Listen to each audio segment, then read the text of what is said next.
35 yoshdan oshgan insonlar shu 3 ta narsani har kuni iste'mol qilib yurish kerak.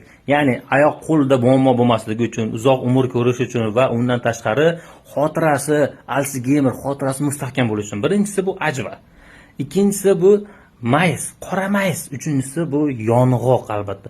Xuddi shunaqa bittadan mayizdan ikkita, yong'oqdan bitta, ajvadan bitta. Har kuni iste'mol qilib yuradigan bo'lsangiz, qoningiz ko'payadi. Tabiiy energiyani o'zingiz olasiz, energetik olmaysiz.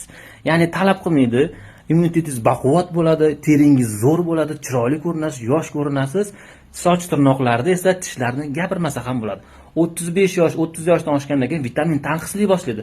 Zaxiradagi vitaminlaringiz tugab bo'lgan bo'ladi. Ushbu narsalardan, ushbu vitaminlarni olishingiz mumkin. Sog'lom turmush tarziga amal qiling. 3 ta mahsulot doim iste'mol qilib yuradigan bo'lsangiz, sizdan sog'lom inson bo'lmaydi. Shu videoni 30 yosh, 35 yoshdan oshgan tanishlarga jo'natib qo'yamiz.